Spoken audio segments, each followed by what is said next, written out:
Hello, how are you guys? Today I want to talk about pros and cons of moving to Australia. Let's get into it. I moved to Australia in 2024, November, and we landed in Perth straight away. We moved from New Zealand, Wellington. Um, we made the decision actually a few months before, and we just bought the ticket and then moved the whole house to Perth. I want to talk about pros and cons, and then I'll start from pros first. First, I think the public transport is very good. You have trains, buses, and all that. And also the roading for your driving experience. I found the road here is generally well designed and well maintained. The road is generally pretty good. It's even the highway. You don't really have much of the jam. Compared to many other cities in the world. I lived in Shanghai. I used to, um, you know, I lived in Wellington, New Zealand, Auckland, Christchurch. Christchurch traffic is not too bad. And Auckland and Wellington is pretty bad, especially on the highway. And the quality of the road here in Australia is really, really good compared to many other countries. But maybe not as good as Europe, but here it's better than a lot of Southeast Asian countries. We went to Bali a few months ago. The road is terrible.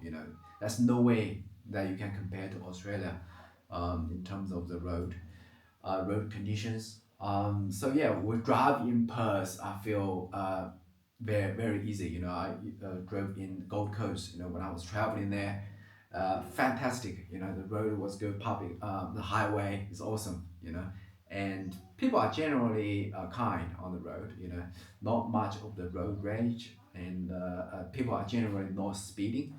When I was driving, not driving, when I was in taxi in Malaysia, a lot of people tend to speed and they drive very aggressively. So when they turn, change the lanes and put the indicator on, and they just very quickly and change the lane, you feel like your car gonna crash to the car that makes the change. So it's very very tiny bit of distance. So and they don't really give way to pedestrians. Even you cross your pedestrian cross, they don't give way. But here in Australia and New Zealand, when we cross the pedestrian, most of the cars they stop and give way, which is pretty cool. It's a good experience, right? Especially when you have young children. I feel a bit of a hectic in Malaysia. So especially the capital Kuala Lumpur. So when we get out of Kuala Lumpur, I feel what a relief. It's just like finally I can cross the traffic at least. Then I want to talk about education here. I think in general, I would say it's a pro. Although there are some things that you are not quite satisfied. For example, uh, they don't teach you as much, as the Chinese counterpart or Singaporean counterpart. But in general, it's pretty good. Especially when you want your children to receive English education, and here it's pretty good. While in New Zealand, when we go to primary school, they can teach you a lot of Maori language. I don't personally mind, but there are a lot of requirement. You have to learn pretty much every word a day, something like that. There's a lot of information involved.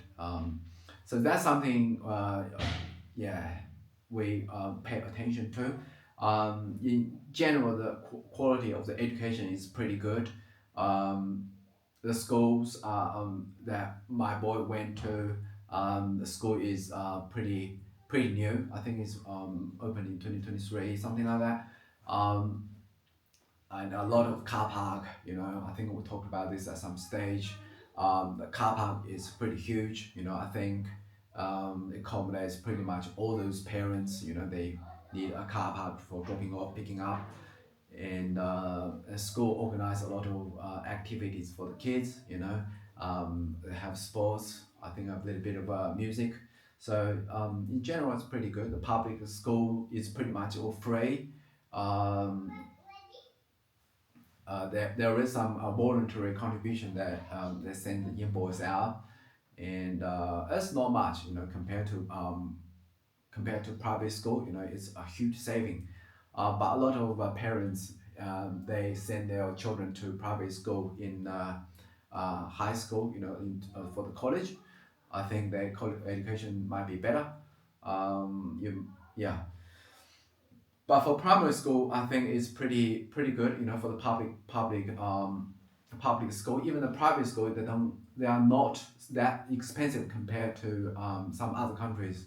I think you might be able to get away with $5,000 a year, and then you can go to pretty good private school, which is very affordable compared to counterpart in New Zealand. That was we're looking at about 25,000. So it's way cheaper here. But education wise, here definitely a win in general. Um, and some of the items you may not want your children to get exposed to. For example, the education regarding sex. So yeah, if you don't want your children to get exposed to that, you might be able to opt out. So that's pretty good.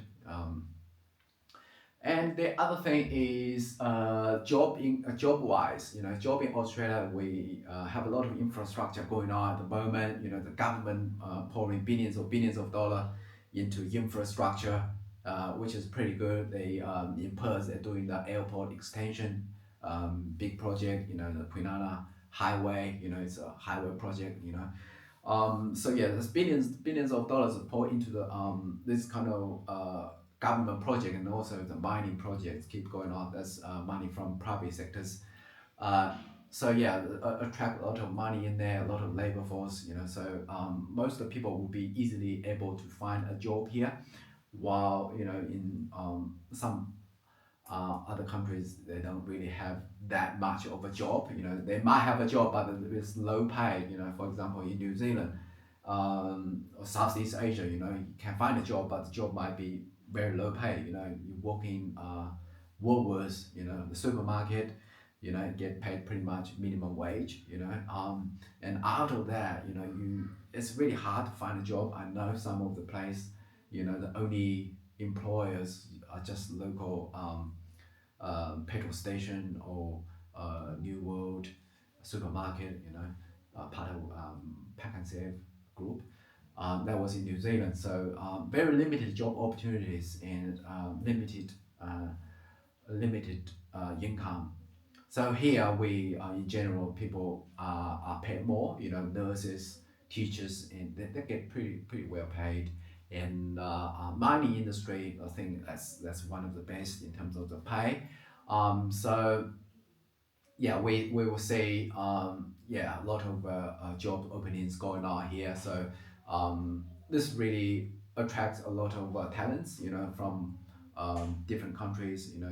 There are people from South Africa, New Zealand, even the US, Europe. People come here for looking for a job. While in their countries, they might not be able to find a job. I heard the stories in 2008. A lot of countries, people lose their job as architect or engineer. In the building industry. But here we have very a lot of work going on. Even in 2008, financial crisis. We Australia doesn't have that much of mass unemployment, and we did pretty well. So that's pretty good. Economy wise, it's going not so well. People are getting paid well, and yeah, it's in general, you can find a job and be able to survive, at least, with your um, um, with your pay from your work, rather than you have to push yourself to start a business. I do remember, in New Zealand, a lot of people get paid about $50,000, which is quite not quite enough for a family. So people have to start a small business. So if you're a plumber or electrician, yeah, a lot of people just to start a business on their own, and then they charge a decent rate. For electrician, you might be able to charge $80 per hour, and plumbers maybe $100 per hour.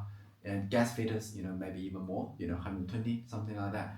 So yeah, you will get paid more um, as a small business owner. While here in Australia, we have a lot of bigger business and then have a lot of work, and then the company in general they have a high efficiency, productivity, and then they have a lot of work from public sector, and then they get charged out much more, and then they are able to pay their employee to a decent wage. Some of the plumbers and gas fitters that get paid like $60 to $80 per hour, from the company.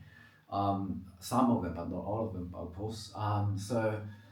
This is really big difference. For example, if I can get paid $80 per hour and from working a company, and I get superannuation and company cover the expense, and I have like 4 weeks holiday, 10 days of sick leave. Why I would start my own business? Starting your own business, you have a lot of expenses. You need to pay zero for the invoices, payroll, and your accountant, annually, this accounting book and all that. Yeah. So it's a lot of expenses, software, everything, and your premises, so things that you need to cover for the business, so at the end of the day, how much you got left for yourself, even you charge $100 per hour, you'd be lucky you can take home for like $60, so yeah, that's one of the you know one of the main reasons for many people to move here and to find employment opportunities. The other factor that I want to talk about is the weather. uh, I met a lot of people from Europe and South Africa. People move here, and they say good things about the weather in Australia. In general, pretty good. But Australia is a big country. So yeah, in general, people say good things about Perth. The weather is good, and Brisbane, Gold Coast. Fantastic weather in general. Sydney is pretty good. Um, and I personally haven't been there, but I go in October hopefully to Sydney, and then Melbourne. I heard a lot of bad things about Melbourne, and Canberra.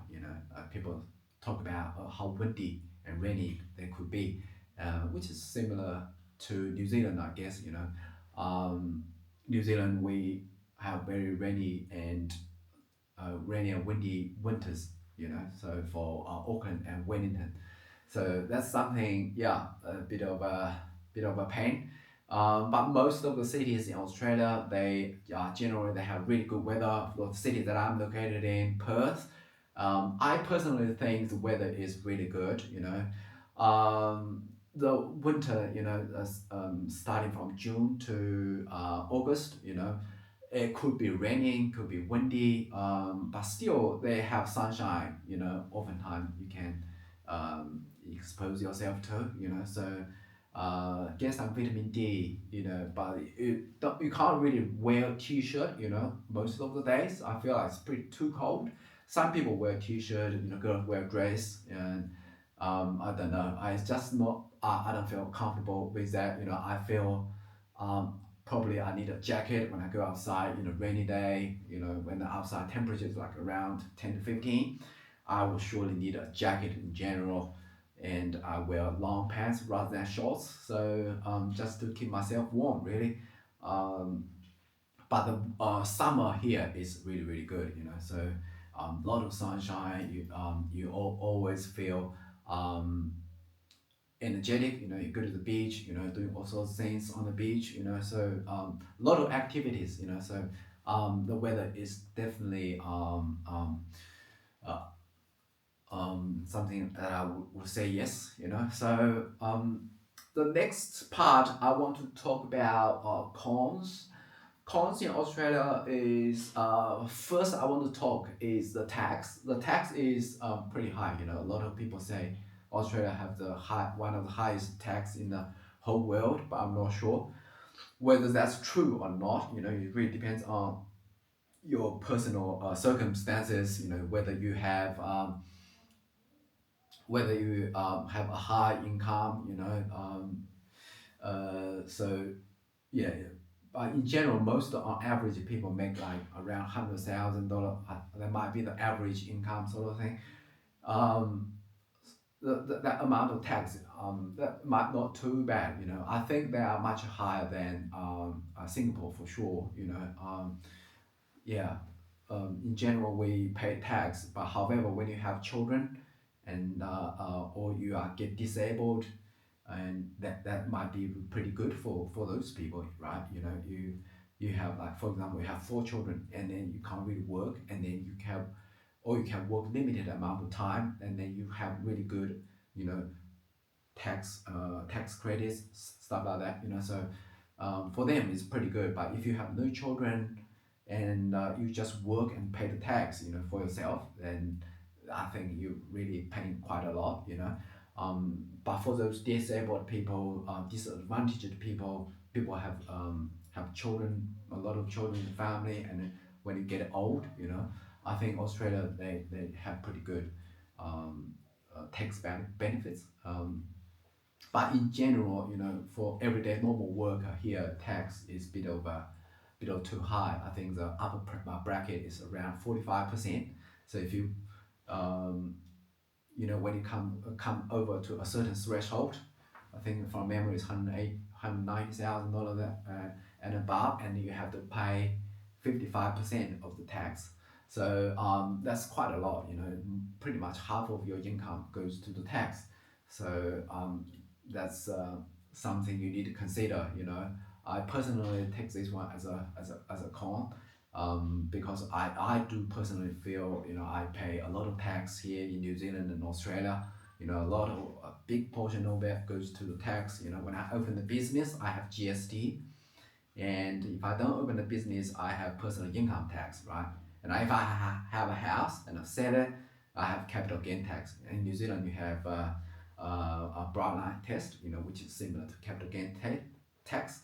Um, then the next one, I would probably say the water. The water, for me personally, water quality is pretty important. I personally feel the water quality in Perth is pretty low in standard. You drink it, you don't feel right. And I do know, I think more than half of the people I know here, they have a filter installed at home. Spend like thousands of dollars or worth of um, a filter, and then they have to replace the filter, annually, and yeah, so they have ongoing cost. Even so, they can't completely get rid of those chemicals here. Um, they use a lot of water from the ocean through the desalination, the process, and the water quality is just not up to par. There's in New Zealand we have like artisan water from the underground, rather than if from a water reservoir. So in Lower Hutt they have different stations that you can go to, and you can just bring your own bottle and fill it up for free. Those waters are pretty good waters from underground, artisan water. That tastes really really good. I think it's all naturally filtered, nothing's added into. Yeah, so I personally I don't like chlorines in water, or fluoride, all those chemicals. Some people say it's good for your teeth, in terms of fluoride, but yeah, I think it comes down to personal choice. If I really want to use fluoride water, I can use it, to my own choice. I just gargle with it, but I don't want to drink it, right? I just feel a bit of too much for my body to absorb that amount of fluoride, just for my teeth benefits. So that's something I personally I don't really quite like. Some people might be alright with it. And third one, I would say um, the government. That's a lot. Yeah, there's a lot of things going on in the government, and then when the federal government of Australia, they have some kind of a law passed, and then all those states they have to follow, and sometimes they can get quite get to a point similar to dictatorship. So when they for example, if you don't take the vaccine, your kids, you can't even go to uh, daycare or pre-primary. I think you can go to pre-primary, but you can't go to daycare. So you won't get any government subsidy. So you have to pay in full amount. If you don't have the fully vaxxed children, and also even your children might be are able to go to school for primary school, you won't be able to get the tax benefits. So you that will cut your tax benefits.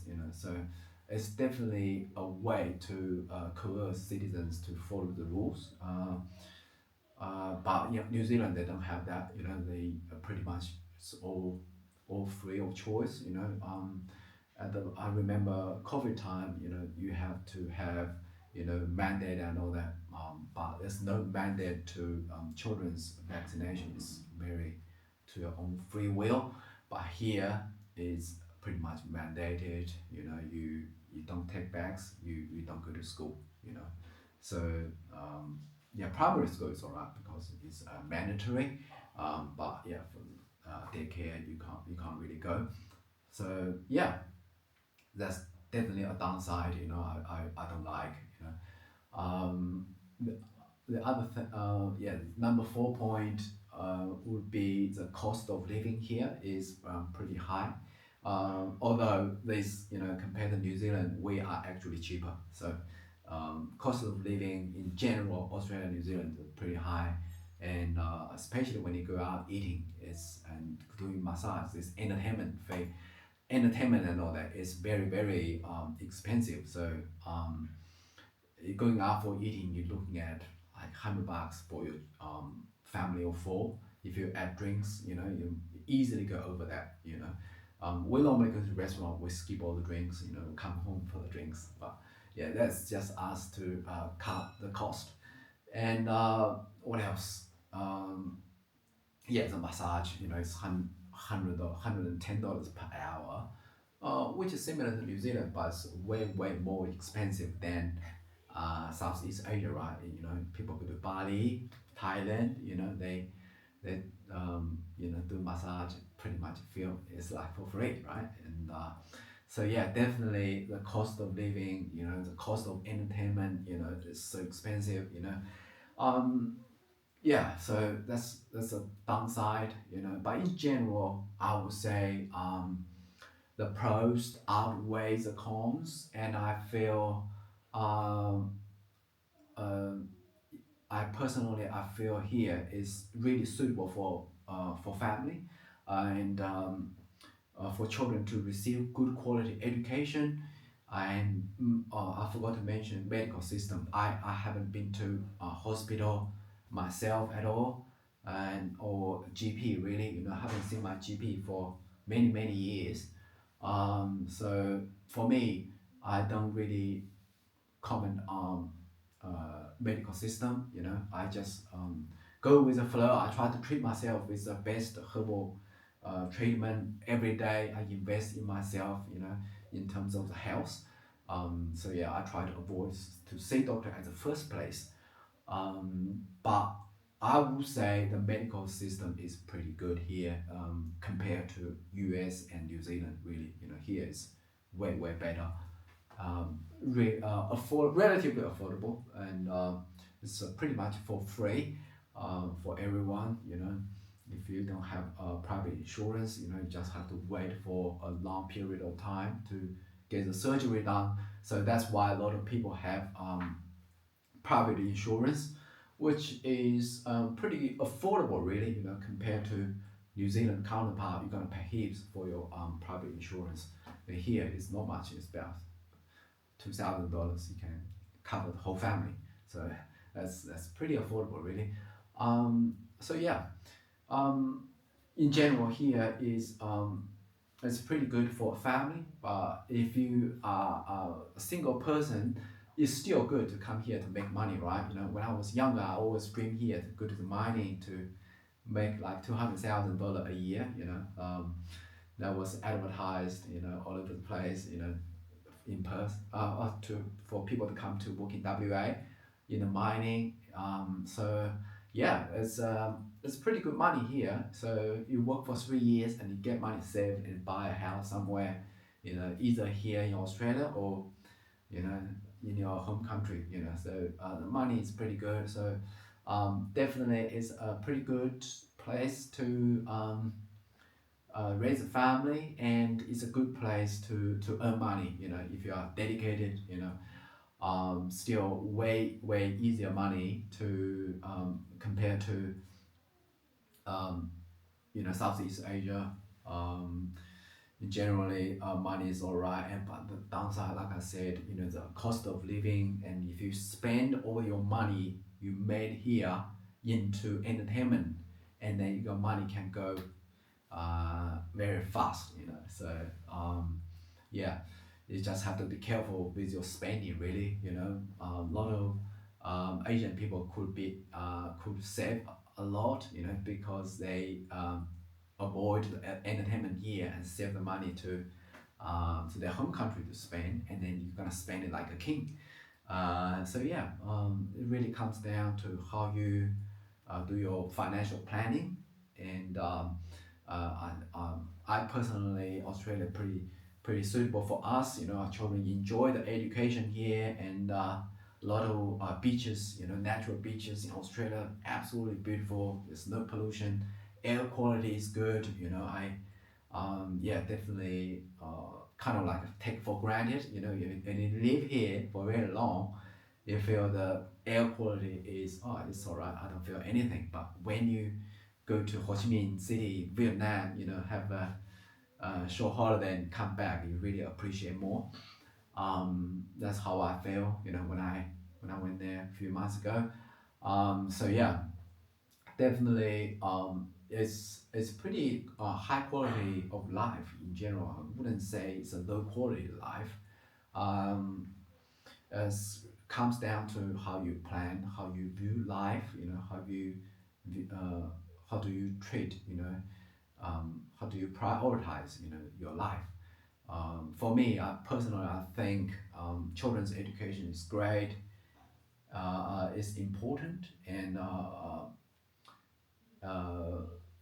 finding a high paying job, and working opportunities here, job opportunities, career opportunities here in general, is pretty good. So for me, I'm in the age of professional development, and also, as a dad of two. And I think, Australia is pretty good, and yeah, I will give it 8 out of 10. So yeah, it's a pretty good score. And yeah, until next time, take care.